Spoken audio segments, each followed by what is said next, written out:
Hello everybody, welcome to Bukit Jelutong Community Arts. And today I'm here with Datin Sivamani Asia, and we are going to have a little chat. And first, a little bit more about Datin Sivamani.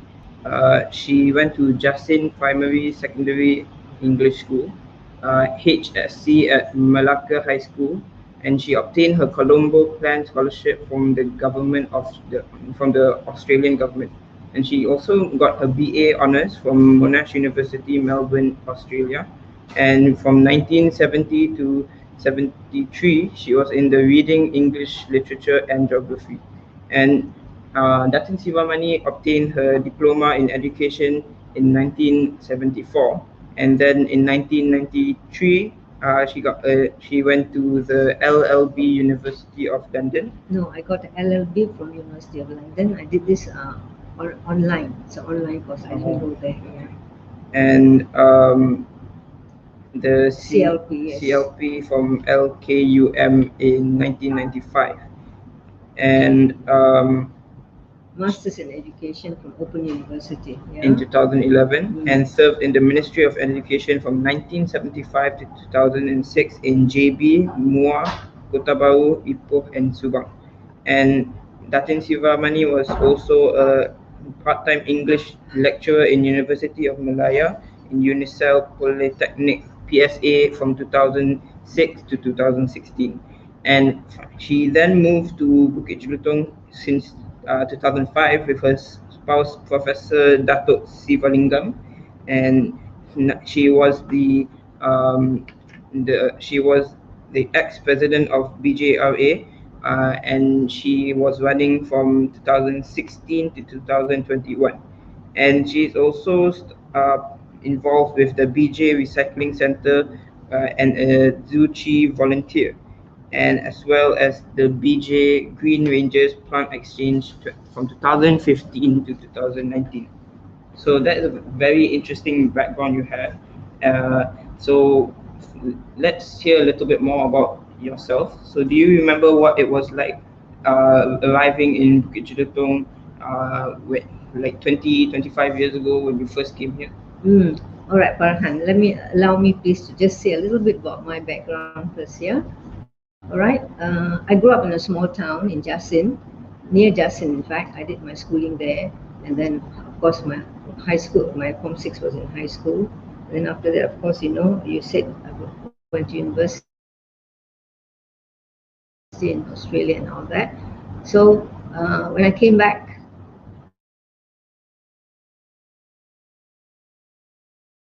and of course with government service you get moved very often. He got moved, in his profession. Every time I got a little promotion, he was moved. So that's why you see we've gone through so many places.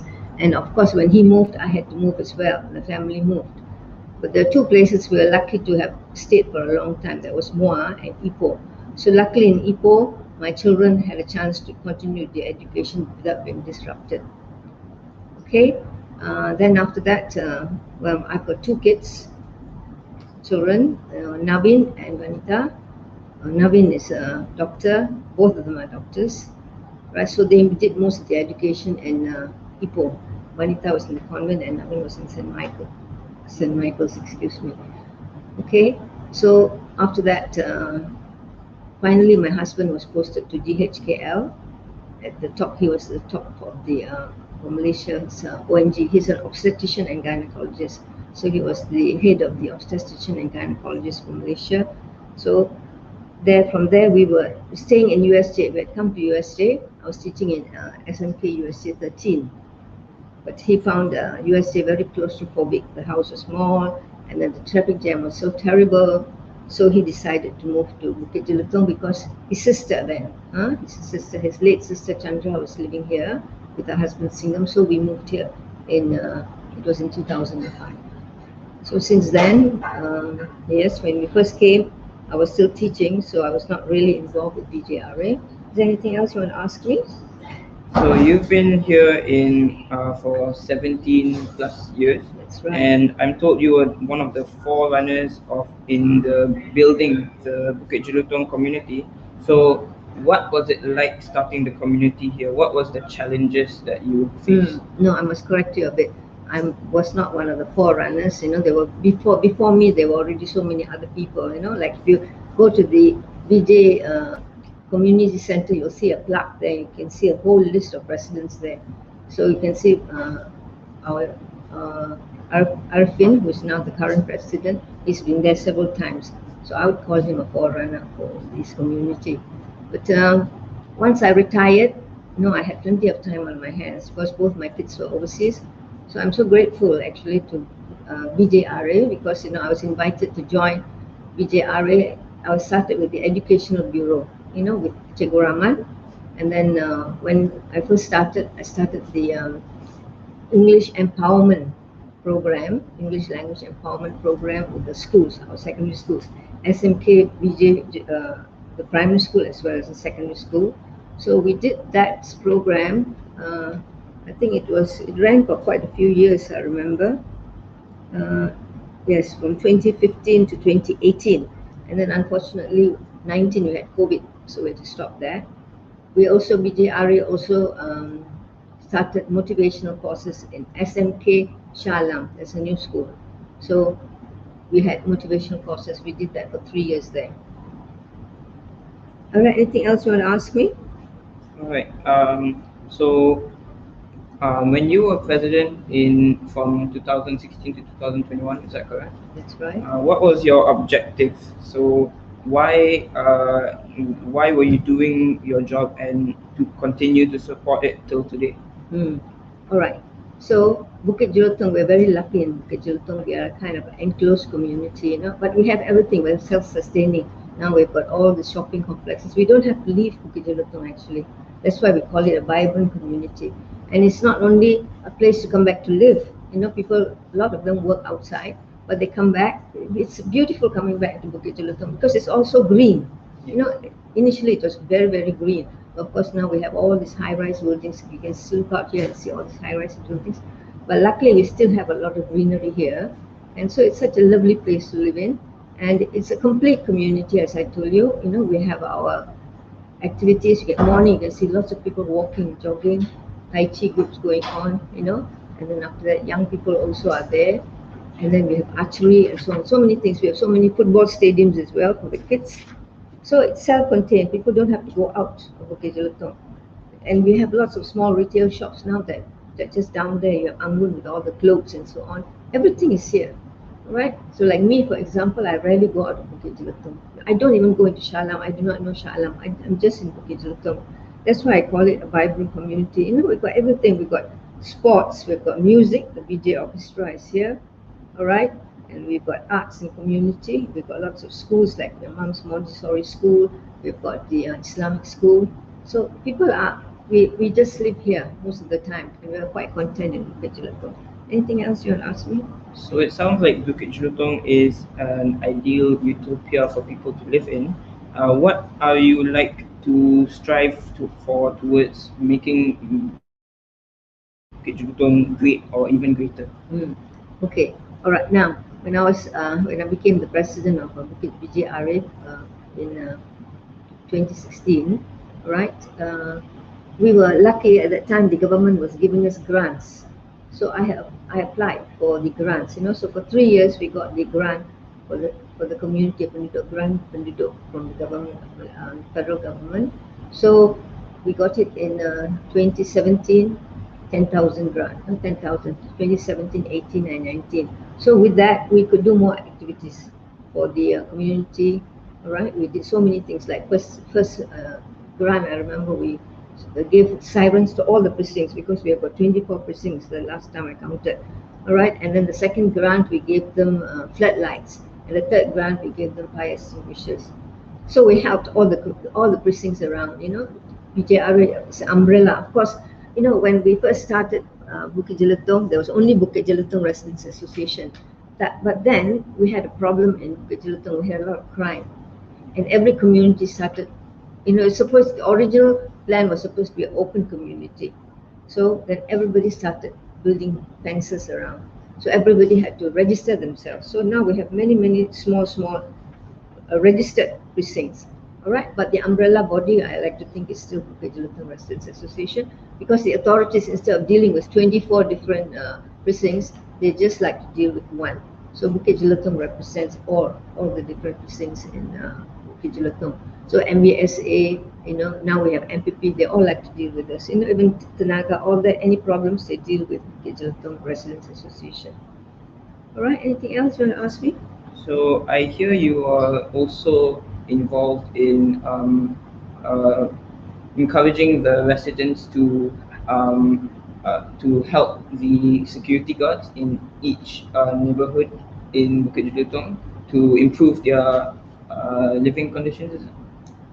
Okay.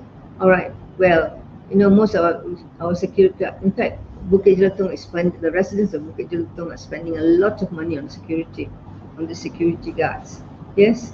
So we have to, most of them are foreigners, and Nepalis. In fact, the Malaysian government has made an agreement with the Nepali government that only Nepali guards will be here in Malaysia. Actually, they are the bona fide guards. We cannot have guards from anywhere else. So we try our best, because they've come away from their home. So we make sure that we have got minimum living conditions for them. We have the basics.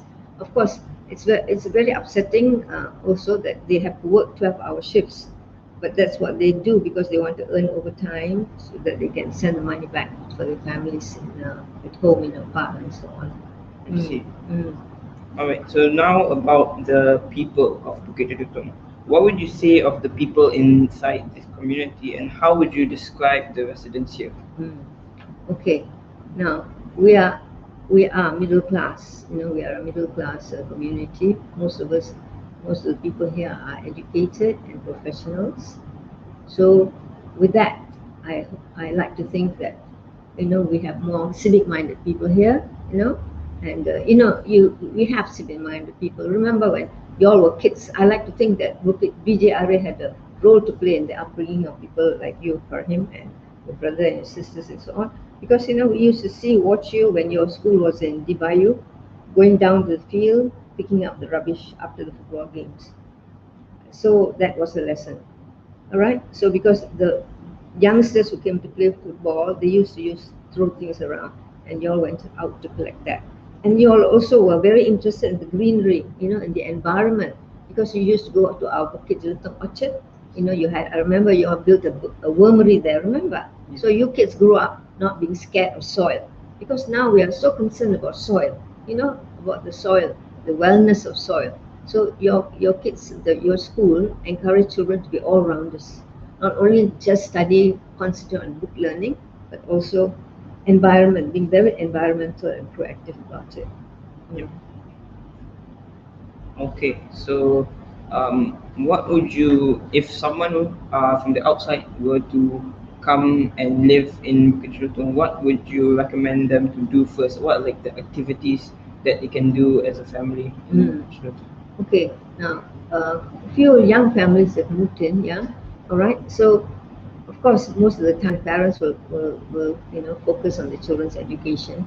But we're lucky in Bukit Jelutong because every precinct has got its little own playground.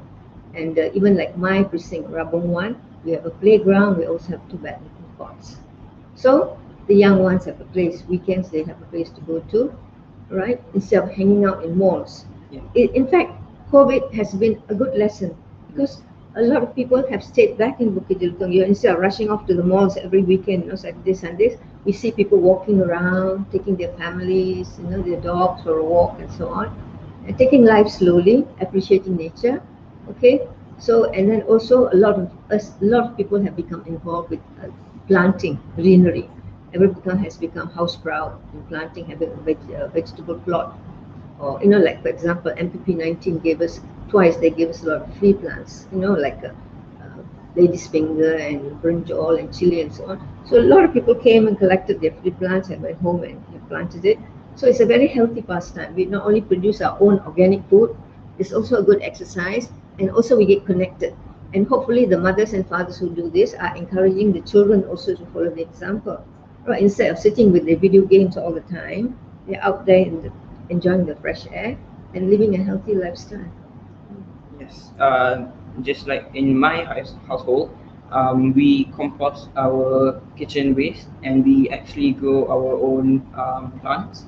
But I have to say that we don't exactly have the green Fingers. fingers. Yeah. Yeah, your mom always says she doesn't have green fingers. Everything dies, she says. Yeah. But I think one of the most successful plants that we have grown has been aloe vera. We have one that is about quite old, around I think 4 years, and we have many of them growing in our backyard. Very good. You know, you can use aloe vera for so many purposes. You can cut it, slice it, put the jelly on your face, put it in your hair. Yeah. You can even slice, take out the jelly thing, and eat.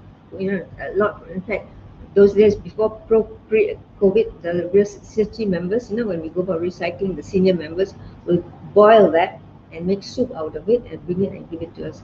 Of course, now we can't eat anything outside. So anyway, aloe vera is a very good plant. That's a very good start.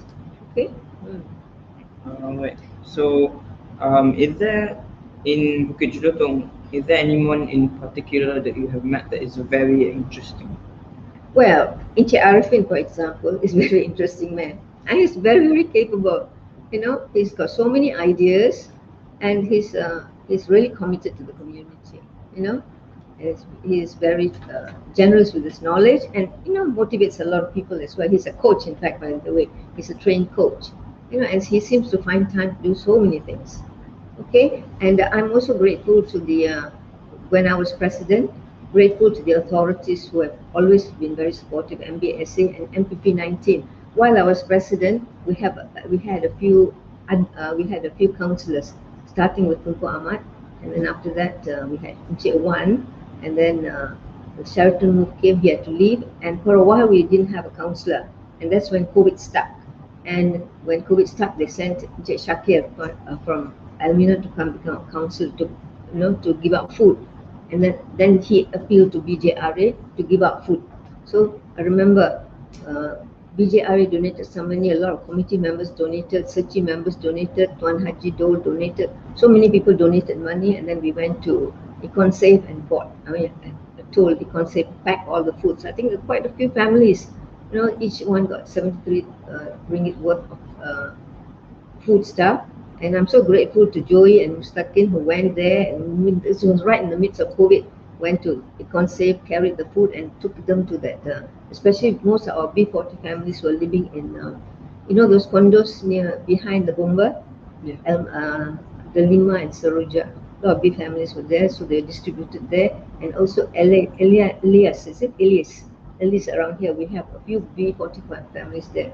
So the food was distributed there. And then after that, we didn't have to worry because a lot of people started setting up food banks everywhere. So people who ever wanted any food, they could go and pick it up. So that's why I say BJ is a vibrant community, because people are all out. They're very generous, you know, to help. Like the mosque, for example, you know, I know Tuan Haji now he says they help a lot of families as well, you know, the Muslim community and so on. So people here are very generous and very open-hearted. They accept everybody. Mm. All right. So, would you say that Bukit Jelutong is now at its peak, or do you think that? Oh, there's always room to grow. We cannot say big. There must be hope for the future. Yeah, you people are supposed to take over from us and, you know, make it better. Yeah, make it better. And I'm very happy about the greening of Bukit Jelutong, because, you know, our green rangers have been so active, and I'm also very, very grateful to the Searchy Buddhist Foundation, because, you know, in 2009 I remember they started collecting in Kuba, in the open space, and then, you know, the BJRA, Sandabi, and MPP 19 MBSA got them that empty, you know, that near Maidin now there's supposed to be a rubbish chute there. The Searchy members, they use a lot of their own money and set up the whole place, and we were lucky. Yes, and the volunteers paid their own money and to set up the place, and then we were lucky. You know, Elizabeth Wong came here on a visit. We had the eco mural. She gave us a grant of 10,000 from the Alam Sekitar grant, and then YB He Leong's he came here in when did he come? 2019, July 2019. YB He Loisian came. He gave us a grant of 5,000. So that Alam Sekitar grant was given to BJ to the BJ Recycling Center. They make further improvements. It's an educational center, in fact, in the recycling center. All right. And apart from that, we have yeah, YB Najwan gave BJRA for the community 10,000 grant. And I'm also very grateful to all the councils we've had. Tunku Ahmad, Encik Wan, then after that for a short time we had Encik Kamaruzaman, and after that we had Encik Kamaruzaman. I think it's now our, yes, now our young councillor now, Encik Izwan. Encik Izwan Kasim. He's been very active because he's young, he's got a lot of energy, so he's everywhere. Those days we used to have a very good PTO, in MPP 19, Encik Megat. He used to do all the work, looking after the drains, after all the complaints. We just used to tell him. But now Encik Izwan himself gets personally involved. So I'm very grateful to all these people who have been making BJ a vibrant community. Mm. Okay. So about the recycling, would you say that it is 100% of Bukit Jelutong's recyclable waste is being recycled? I would like to think so, because not only that the recycling center is a vibrant place, I see people coming every time to drop in things, and I'm so grateful to the Searchy volunteers who have been there from day one. In fact, I have been there as well since I became president of Bukit Jelutong Residents Association. Every Monday and Friday night I'm there. I still go there to help with the recycling, and all of this recycling is sent out. We pack all the things, aluminium, paper, bottles, everything is all comes loaded onto lorries and sent to different factories. The money all goes to charity. So I'm so proud of our Searchy Buddhist Foundation, because every cent that we collect from that charity goes to poor people. And our Bukit Jelutong Searchy volunteers, most of them are helping the B40 families around Bukit Jelutong, especially the Indian families. Because the Muslim families, very few B40 families here, they are being helped by the mosque, for example. Whereas the Indian families don't have anybody to help them. So Searchy is the one that's going out. I've gone out with them on home visits to Taman Glenmary, to Subang, Kampung Subang area, where they not only provide food, they also, those days when children were going to school, they provided bus fare, tuition fees, food in the canteen, and so on. So I'm very grateful to the Searchy Buddhist Foundation. In fact, now I've become a volunteer. And to become a volunteer there, you have to train for 3 years. It's a long process. And you have to attend courses, online courses and so on. It's not easy to become commissioned as a volunteer there. All right. So you have talked about the Zuchi. You have talked about your honorary your security guards, improving the conditions and collecting the funds, and all of these very beneficial things that you have organized. So, what are other great events that you have organized or been involved with in the past for British Law? You can't say I did all this. Okay, it's the whole community that has done this. So many various bodies have done this, and especially like the precincts themselves, they take care of their own people, their own guards. So I have not heard of any precinct where the home guards have been, the guards have not been well treated. Of course, they have to work 12-hour shifts. That's a bit sad, but that's what they want, because they wanted extra money. But other than that, I think everybody is good. And then I've been involved. I'm very happy to have been involved with the Green Rangers. We've had plant exchanges, a lot of plant exchanges since I think 2015 to 2018. We've had so many I think 11 plant exchanges or 9, I can't remember now. With plant exchanges where, all our members, our friends plant. We plant a lot of plants, whether it's vegetables or flowers or fruits, and we distribute to lots of people free of charge. And people come from all over, from Klang, from Subang, everywhere they come, because we've got a few of our friends are in the Malaysia Gardens, so they advertise, and a lot of people from Malaysia Gardens also come. They bring their own plants, a lot of plants, and they distribute. So we are trying to create this green and we're trying to make people appreciate the importance of soil. Yes. We cannot be dumping fertilizer onto soil, artificial fertilizers, and then expecting the soil to be, vital and grow. So we are all trying to encourage the organic lifestyle, sustainable lifestyle. In fact, that's what the recycling center is. I feel so sad, especially now with Hari Raya coming, the amount of clothes people come and throw there.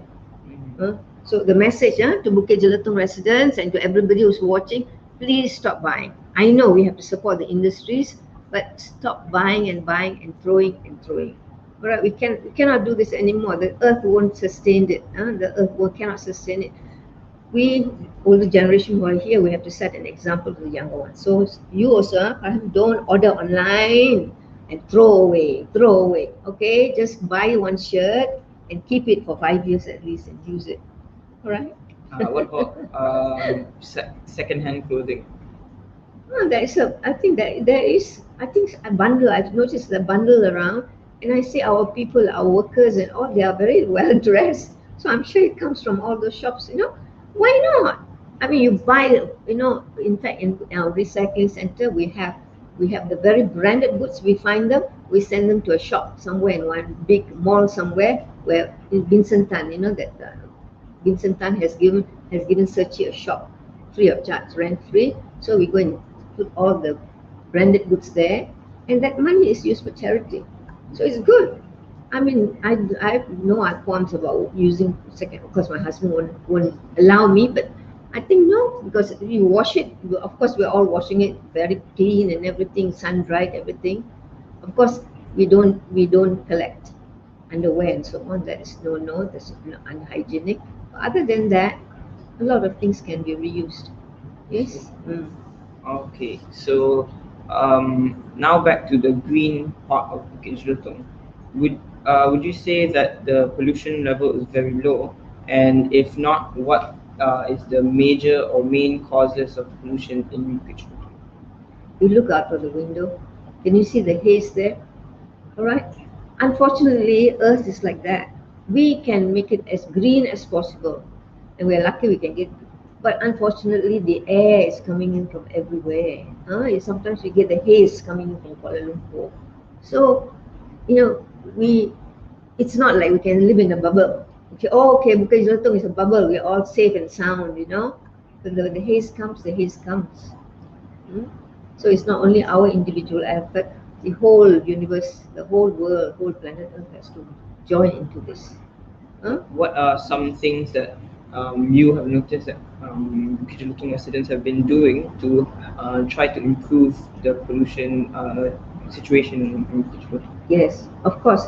There's no open burning at all. We don't have open burning at all in Bukit Jelutong or anywhere else. It's not allowed. You will be fined for it. Okay, and then we compost. You said we compost. All of us compost In fact, you come to my house, the garbage man doesn't have to collect anything because everything I compost into. And I'm lucky though. I've got land, so I can compost it. Others will have to have a compost bin. They have to do it. There's a bit more effort. I can just dig a hole and put it in, and next week it's gone, right? So they also can plant green. But now I'm very upset with MBSA because MBSA says that your waste, your garden waste, you have to cut it all short, nicely, tie it up in bundles and put it in front of your house. 3 bundles you're allowed. I mean, if you are a green person and you have plants, what do you do? How can you do that? And then they've come up with the new regulation. You put that 3 bundles in front of your house. Instead, those days we used to just tie everything up and put in one heap, And a lot of my neighbors come and put it in my house, one of them. Then doesn't it make more sense for the recycle lorry, the green lorry, to come easier to stop at one place and pick it all up instead of stopping at every household? There's going to be more carbon emission, isn't it so? Yes. I don't know. Sometimes people do things without thinking it through. Okay, so are there any plans for the future in particular that you have? Well, I'm slowing down. My husband says I'm doing too many things, and I'm old. Yeah. Cannot focus. This interview was supposed to be at 11 o'clock. I was here at 9:30, thinking it's at 10 o'clock. So he says, you're thinking of too many things. You cannot do that. You must only focus one thing. Cannot multi-focus and multitask anymore. So I'm going to take it slow from now. Yeah, but of course I'm still involved with BJRA. I'll be involved with the recycling center because I'm passionate about it. I think it's one way to save the world, save the earth, not the world. Yeah. Yeah, and yeah, slow down. Have time for reading for myself. Now I don't have time to read a book. Yes. So what is something that you really hope for the future for Bukit Jelutong? Grow, for it to remain nice and green. We don't want any more buildings. You know, I hope. Yeah, I think Simon W has finished with all this building now near the sanctuary, the Yeah. beautiful sanctuary we had. At is it Bukit Jelutong, the Eco Park? We call it Datuk Mekat's pond. Remember, it's such a beautiful place, isn't it? It's a Yeah. real sanctuary, for animals. And I've noticed there's a development going on Yes, right next to it. there. So the park, that place is a real sanctuary for birds. So many kinds. One of the residents took photographs of the different birds in Bukit Jelutong. There's so many varieties, and of course fishes. And I thought that if somebody even posted the otter family, frolicking in the water. I'm hoping the otters will come back. After that, they disappeared. We couldn't find them. So it's a sanctuary. So there's no more. I think there's no more land for Samdabi to develop anymore, except that's the last bit you were talking about. Yes. That because I think some of the land near the mosque and all were converted. I think it's been given to the mosque. So I think I hope and pray there's no more development in Bukit Jelutong because we've got too many skyscrapers now. Huh? Yeah. All the Yeah. high-rise apartments. High-rise apartments, and of course, density of population is also important because the more you build, more people are going to live here, and our roads are going to get crowded. So going out to Bukit Jelutong is a nightmare now. I don't leave if I have to go to PJ. I don't leave before 10 o'clock because the roads are jammed up. Mm. Alright, and to wrap this up, do you have any advice or some sort of message that you'd like to say to the community who are watching here? Yeah. Okay, people. It's PJ people. I think we are a blessed community here. Okay, we are mixed group. All the races are here, all the religions are here, and we are all open-minded and tolerant. Yes, and we all help each other. Okay, so I hope this continues. Okay, we become open-minded. We appreciate music. We have the orchestra. I see so many young people and old people in the orchestra, DJ orchestra. So appreciate music, appreciate life. Reading. We used to have a library here in this block. Now with COVID, that's stopped. Yeah, stop. Don't have to rush. Take it slow. Enjoy your children. All right. It's important for them to get good grades. It's also important for them to go out and look at nature, smell the roses. Yeah. All right. Okay.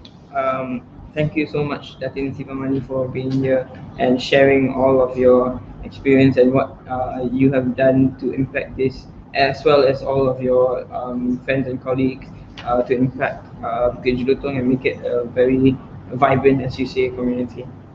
Thank you, everybody, for watching. Thank you. And we might not let you go so easily. We might call you back for another interview in the future. Willing Inshallah. to.